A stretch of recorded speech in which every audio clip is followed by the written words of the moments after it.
I might want to talk much at family gatherings, but that day, something got the better of me. We were celebrating one of my nephew's birthdays, and for a moment, I felt like I belonged. I leaned toward Fernanda and said, smiling with genuine excitement, "I can't wait for tomorrow's big family celebration." I was referring, of course, to the event everyone had been hinting at. Little comments, half-shared details, cryptic smiles. That big surprise that seemed to unite everyone, like the heart of the year. I felt that, this time, they had included me. That maybe, just maybe, things had changed. Fernanda let out a dry laugh. Not mocking, not exaggerated. Just a brief, surgical chuckle. She looked at me the way you look at someone who just doesn't get it, and said bluntly, "That was yesterday." The silence that followed was more uncomfortable than her words. I thought it was a joke, some mix-up, but it wasn't. With the same casualness one uses to show vacation pictures, she pulled out her phone and showed me the images. Everyone was there. Andrea, my parents, my uncles and aunts, even cousins I hadn't seen in years. A decorated house, a giant sign, long tables, music, hugs. Everyone, except me. I didn't ask anything. There was nothing to ask. The pictures said it all. That family celebration I thought was coming had already happened. Without me. Again. And that's when I understood, not as a hunch, not as a suspicion, but as a solid truth. It wasn't a mistake. It wasn't a forgetful slip. It was a choice. I wasn't part of it. I never really was. And every kind gesture I believed was genuine, every lukewarm word, every late reply, it all made sense. It wasn't an accident. It was a pattern. Fernanda didn't try to soften the blow. She didn't even pretend. Andrea, from across the room, avoided my gaze like she knew I'd just been hit with a bucket of ice water, but didn't care. And my parents, they didn't even notice. As if my confusion wasn't worth their attention. I stayed there, frozen smile on my face. Pretended I got a call from work. Walked away. Not because I was hurt about missing a dinner or a photo, but because, in that moment, I finally saw what I'd been refusing to accept. They had made me into a ghost with a name. Useful, but invisible. Someone who doesn't bother anyone by not being there. And the worst part was that they weren't even ashamed anymore. I left that gathering feeling like I was walking through a thick fog. Not because of the surprise, not because of the missed event, but because of the brutal confirmation of something I had sensed for years. I had been erased. Not physically. Erased emotionally, socially, symbolically. I was the one who wasn't there. The one no one mentions. The one who doesn't get invited. The one whose presence is treated like a technicality. If I show up, they all pretend nothing's missing. Because if no one talks about me, then there's nothing to explain. My name is Emilio. I'm 38 years old. I'm a systems engineer, although I stopped living in front of screens a while ago. I reinvented myself. I learned about investing, real estate, strategy. Today I own a few luxury properties in Mexico City. Some are rentals, others are in development. I've done well, not because anyone gave me a hand, but because I learned to use my own too. No shortcuts, no inheritance, no help. And yet, none of that seems to matter within my family. To them, I'm still the quiet Emilio, the one who doesn't count, the one who doesn't demand, the one who doesn't interrupt, the one whose presence or absence changes nothing. The irony is, I've been more present than most of them would ever dare admit. I helped Andrea, my sister, launch her first business.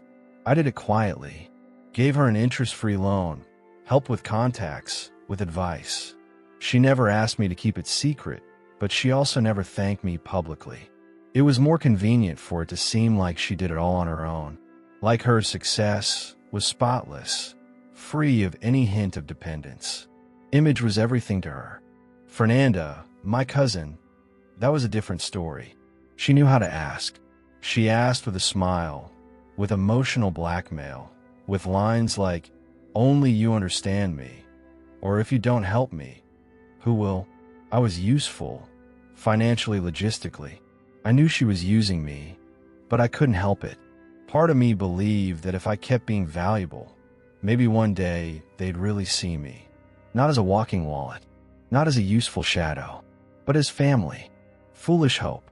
And my parents, they're in a world of their own. Good people on the surface. People who believe in peace, but at the cost of never confronting anything. They saw everything, heard everything. They knew, for years, that I was being left out of gatherings, out of decisions, out of pictures. And they never said a word. Never asked why I wasn't there. Never questioned my absence. As if they already knew they didn't want to hear the answer. I grew up thinking that was normal. That families were like that. That some shine while others hold them up. That affection was earned through patience. Then my turn would come. But my turn never came. Because in their script, I had no lines. I was scenery, background, a name remembered only when money was needed, or someone quiet who wouldn't complain. And the most painful part isn't that they don't see me. It's that the day I chose to speak, the day I let my excitement slip about a family event, they laughed. Because they didn't even think it was cruel. They thought it was funny. And that's when I understood who I was. Not from their words, but from their silences. It wasn't just that one time. It wasn't just Fernanda's laugh or the photos on her phone. That night made me see what had been right in front of me for years. But that, out of habit, fear, or emotional need, I had chosen to ignore. I realized everything followed pattern. A cycle where I always gave. And they always decided how much my place was worth. And almost always, it was worth very little. I still remember Andrea's 30th birthday. I gifted her a full trip to Tulum, boutique hotel on the beach, dinner reservations, even a drone photo session. She posted as if she'd arranged it all herself. I did it because I thought she needed a break, because she was tired, because she was my sister. I didn't expect anything in return. But that same weekend, while I thought she was traveling, a surprise party was held. Fernanda organized it. Everyone showed up. Everyone celebrated. And no one, not a single one, bothered to invite me. Not even for appearance's sake. I found out because someone accidentally tagged me in a story on Instagram. I guess even the algorithms think I belong more than they do. Over time, I realized it wasn't just about the gatherings. There were WhatsApp groups I wasn't part of. Some for the whole family, others for just the cousins, others exclusively for planning vacations, dinners, events. I always found out afterward, through screenshots someone sent me out of guilt, or through offhand comments from my parents like how nice what they're putting together. And when I asked what they were talking about, that uncomfortable silence would follow, the kind of silence filled with clumsy excuses. We thought you were busy. It came together quickly. It was something small, like my presence. But the most grotesque part was how even my money was in the equation, without me fully knowing it. One day, my mother mentioned, with a relieved smile, that they had finally managed to fix the roof of the family home. That someone from the government had approved a home improvement fund. I didn't say anything, because the money, of course, had come from me. I had transferred it weeks before, as always, under the vague label of whatever you need to be comfortable. And what hurt wasn't a lie. It was that they honestly believed it was better to say it came from a public program than to admit it came from their son. The same thing happened with Andrea. When her business began to grow, she asked for help hiring someone to lighten her workload. I found her an assistant. I interviewed her, trained her, even paid her full salary for the first year as a gift. Andrea made sure to tell the world her success was the result of her discipline, her vision, her grit. I wasn't even a footnote, not even a hidden credit. I was a secret, because apparently, the only role I was allowed to have was that of the silent provider, the one who holds everything up but doesn't exist. And with every gesture, every omission, every half-truth, the same truth was confirmed. To them, I wasn't family. I was functional, like a banking app, like a power outlet. I was there when needed, and ignored the rest of the time. But the worst part is that I allowed it for years. Out of fear of being selfish, out of misunderstood love, because of that inner voice that keeps repeating that family is all we have. Even if, in my case, that family only had me when it was convenient. I thought nothing could hurt me more. After the secret party, the lies, the hidden groups, the silence, I thought I had hardened enough, that I was immune. But you're never fully prepared for the final blow, the one that's not the deepest, but the most definitive, the one that doesn't wound you, but shuts the door. It happened on a random Sunday. I was in my usual cafe, reviewing some projects, when I overheard a woman at the next table talking about a golden anniversary. She said something like, "The kids threw them the most beautiful celebration, with mariachis and everything." I don't know why I stopped to listen. I guess the word mariachis triggered something. I pulled out my phone, opened Instagram, and there it was. Fernanda, in a gold dress, raising her glass. Andrea, hugging her grandparents. My parents, smiling. Everyone, absolutely everyone, except me. I stared at the screen without moving a muscle. I didn't understand. There were no messages, no emails, no missed calls. Nothing. Because no one told me. No one thought I should be there. No one wanted me to be. The most important family celebration, my grandparents' 50th wedding anniversary, clearly planned for months, with details, with flowers, with speeches. And I found out through a public post, as if I were a stranger, just another follower. I texted Fernanda. I sent her just one word. "Seriously?" She replied with a laughing emoji. Nothing else. As if it were funny. As if it were a trivial anecdote. Minutes later, Andrea called me. Not to apologize. No, to make it clear that it hadn't been a mistake. She said, "Maybe next time you'll get the hint." That sentence hit me like a brick to the stomach. They weren't just excluding me. They were deliberately pushing me out. Consciously. Coldly. They had stopped pretending. It wasn't subtle omission anymore, or a flimsy excuse, or a late invitation. It was out in the open. Direct.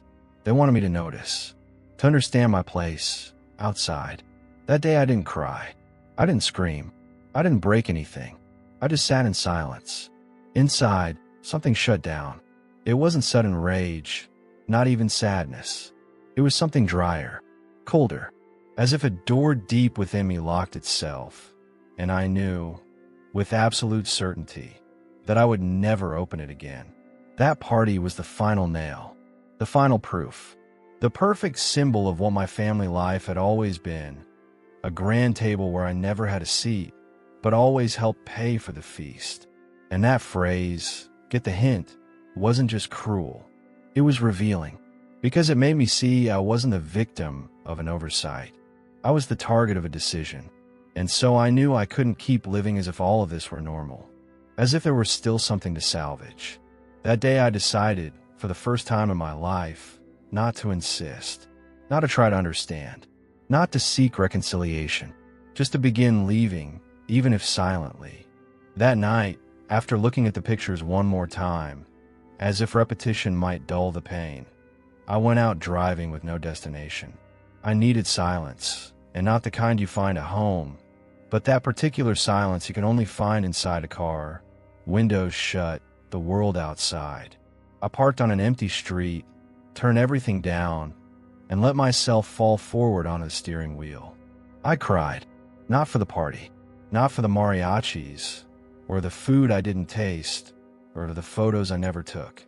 I cried for the certainty, for realizing, without a sliver of doubt, that I was never going to belong, that I could gift vacations, cover expenses, be available, silence my opinions, make myself small, and still, it would never be enough.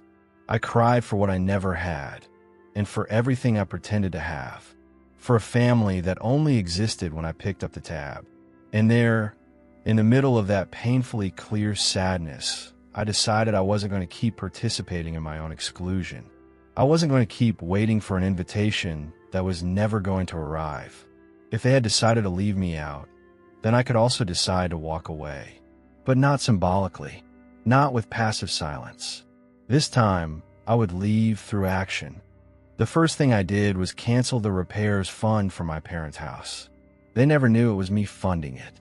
They thought it was a grant, government support, a white lie I invented to spare their egos.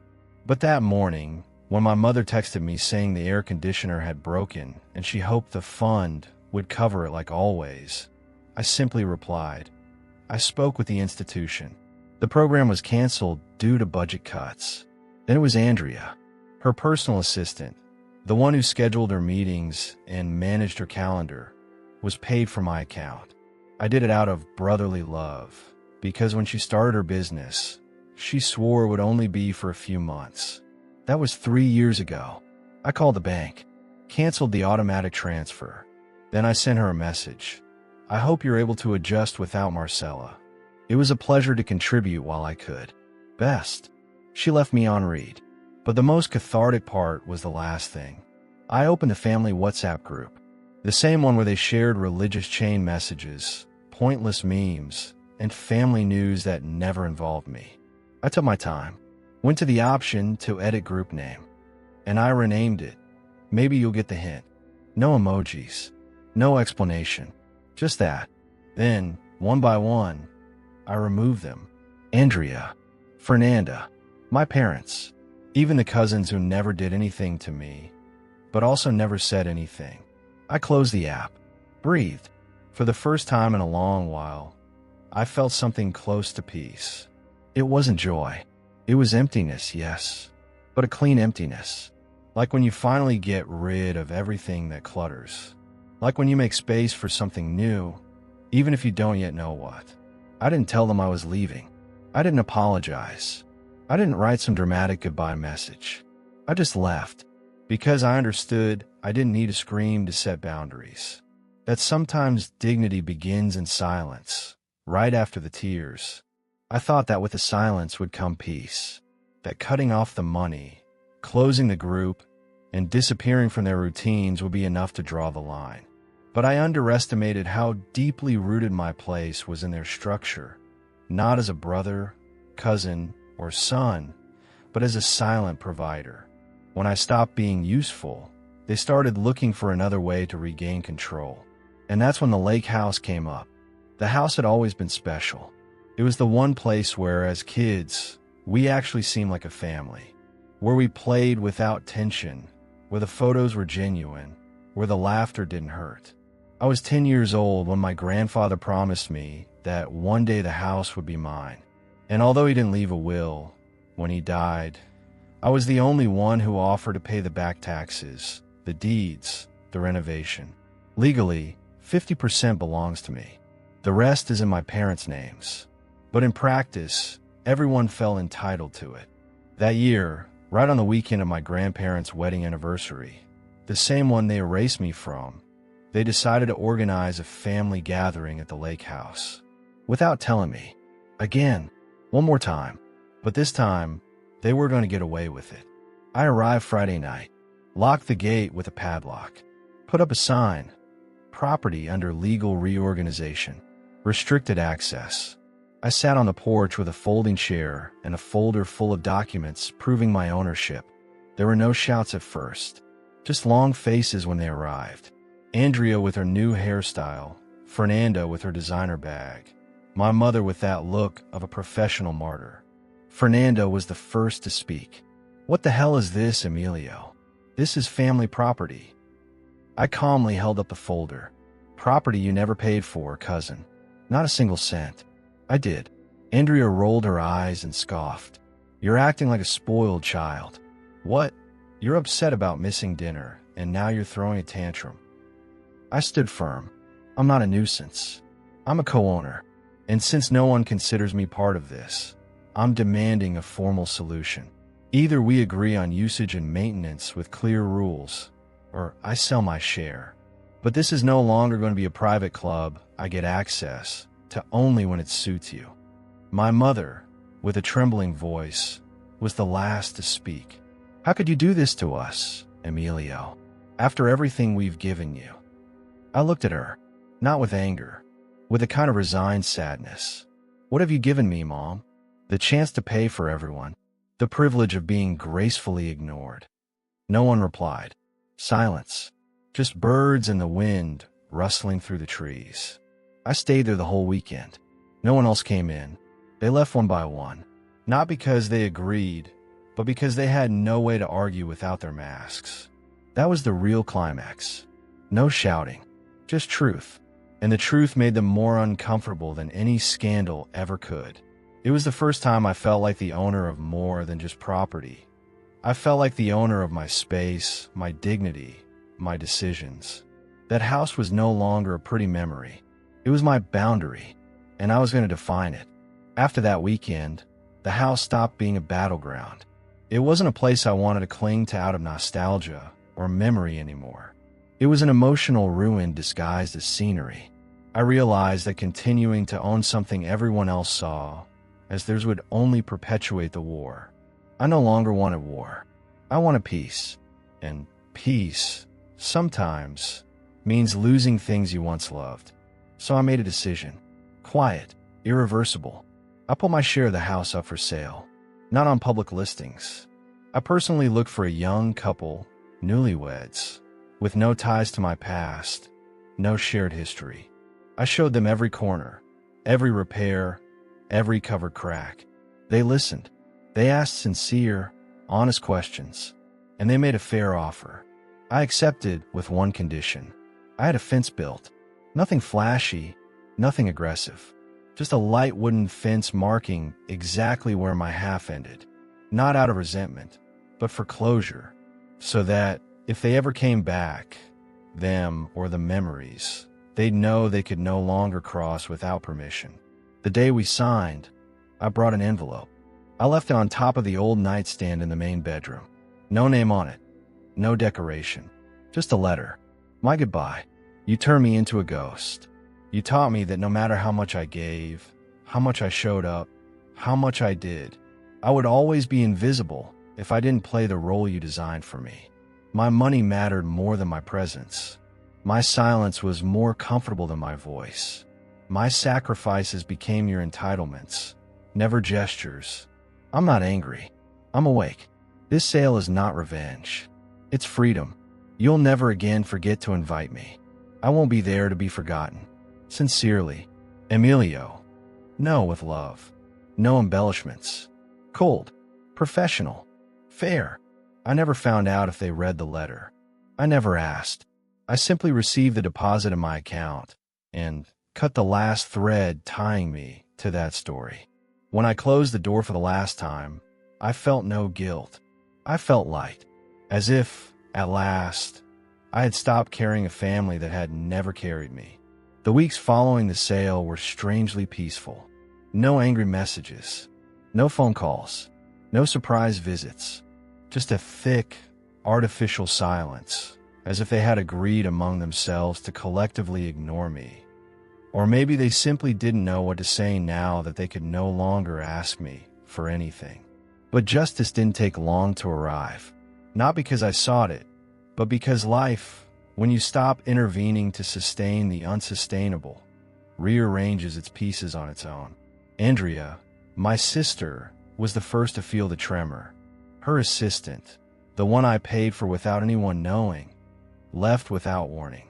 Unable to replace her with someone equally capable, her clients began to complain. Missed deadlines, budgeting mistakes, poorly scheduled meetings. Within 3 months, that empire of appearances she bragged so much about began to collapse. And Fernanda, well, hers was more poetic. Turns out her debts weren't just with banks, but with her lifestyle. Once I stopped covering her small family loans, her credit card became a noose around her neck. She ended up selling her designer handbags online and, most surreal of all, applied for a position at one of my satellite companies. I found out because my HR team forwarded me her resume, surprised by the last name. I didn't respond immediately. I took my time, and when I did, it was with a single phrase attached to the formal rejection. Maybe next time you'll get the hint. It was cruel, I know, but it was also fair. Because if I learned anything in this process, it's that forgiveness doesn't always mean reopening.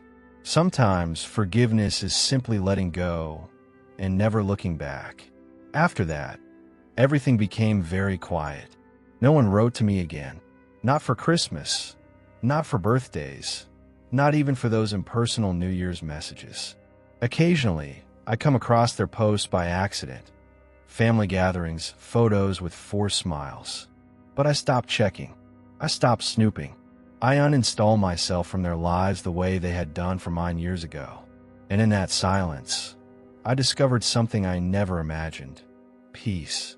A peace so foreign to my history with them that at first it felt suspicious. But it wasn't. It was real. For the first time, the echo of their absences didn't hurt. It was relief. The first days after the final cut were strange. Quiet, yes, but also unsettling. As if my body were still waiting for the buzz of a message, an emergency call, a new manipulation disguised as concern. But nothing came. And in that nothing, I found a space I had never inhabited before. Myself. I started going out with old acquaintances I'd barely seen before because I was always too busy solving family problems. I reconnected with people who never asked me to explain my success, who never measured me by how much I could give them. People who laughed with me, not at me, who messaged to ask how I was, not to say what they needed. Real friends, genuine company, affection without hidden agendas. For the first time in years, I had conversations that didn't end in a favor disguised as affection.